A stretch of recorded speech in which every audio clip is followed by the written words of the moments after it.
do you know your personality type? My guess is that you know it pretty well by this point in your life. And the fact that you're watching psychology videos tells me that you might be on the more curious side about psychological things. So if I could present a system to you that would actually shed a bit more light on your personality, would you be interested in that? I'm Dr. Sharon Eve. This is Topics in Psychology. Let's jump right in. You may have come across other personality typing systems like the Myers-Briggs or other ones over the course of your career or your life. This one that I'm going to present to you today, I'm going to go over 9 specific personality types. And then at the end, we'll talk about what that system is and how it can be of value to you. And if you want to learn more about it, I'll point you in that direction.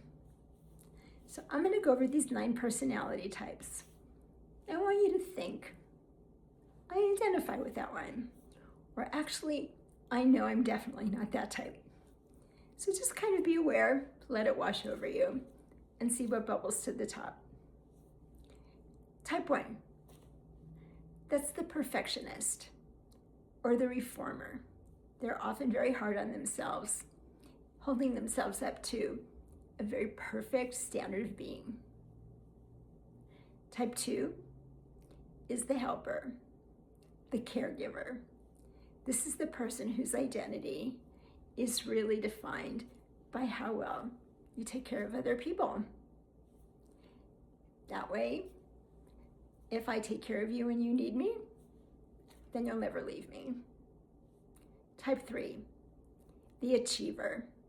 This is the person who pushes for success and pushes and pushes. And whenever anything's complete, they need to have another challenge to feel like they're being successful and achieving something. Number 4, this type, I think of this type as the artist. They're the one that can marinate a lot or experience in a really deep, rich way their own emotional experience. Feelings like sadness can run so deep. So that's 4. You see a lot of actors, artists, writers are type 4. Type number 5, that would be the investigator.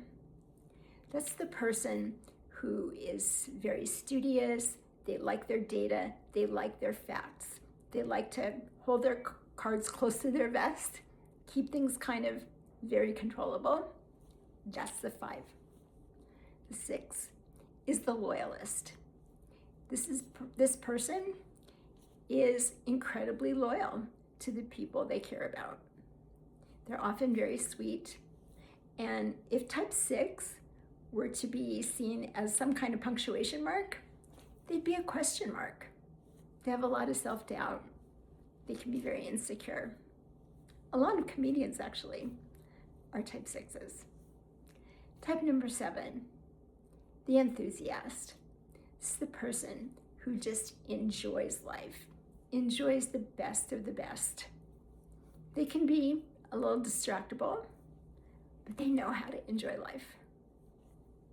Type 8, that would be the challenger.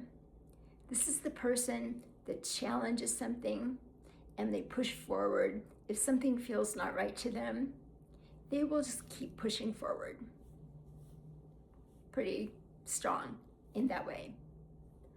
Type 9, and if you see all these types in a diagram, the 9 sits at the very top of the system. The 9 is the peacemaker. They're the harmonizer.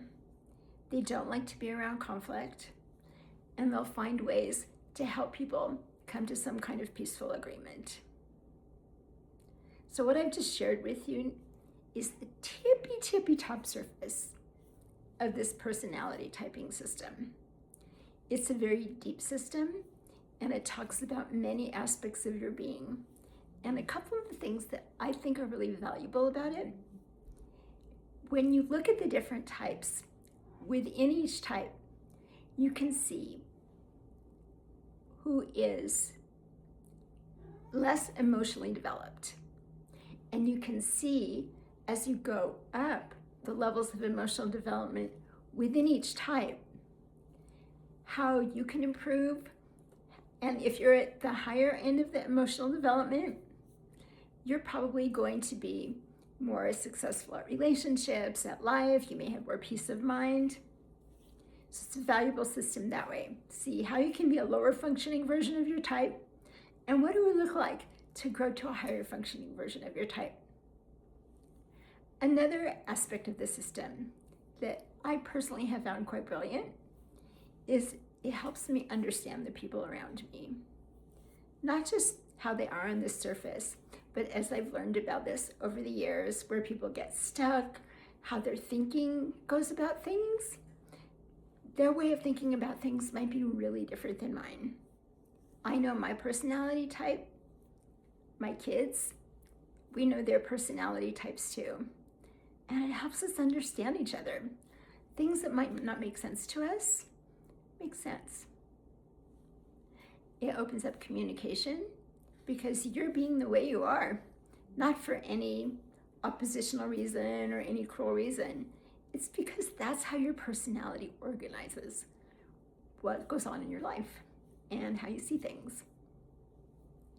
This system that I'm talking about, it's not only a psychological system, it's a very deep spiritual system. It's called the Enneagram. You may have come across it. You're certainly welcome to go online. There's some Enneagram tests to figure out which type you are. I personally think there's a lot of value in just learning about the different types to see what resonates for you so you can type yourself with some awareness. Riso and Hudson wrote what's probably the Bible for the Enneagram. Not that it's religious, it's psychological.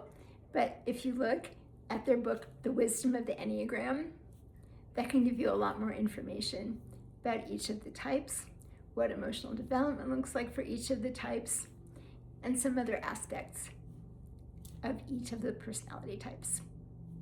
I hope this is useful to you. I hope that it awakens more curiosity.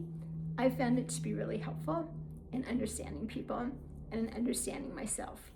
Where I get stuck, what are the things I typically do? When I get stuck or get scared, each type has their own way of dealing with things, understanding things and dealing with things. So if you know what your Enneagram type is, or if you think you identify with one of the types I mentioned, feel free to put it in the comments. I'd love to see. Have a great day. We'll see you again soon.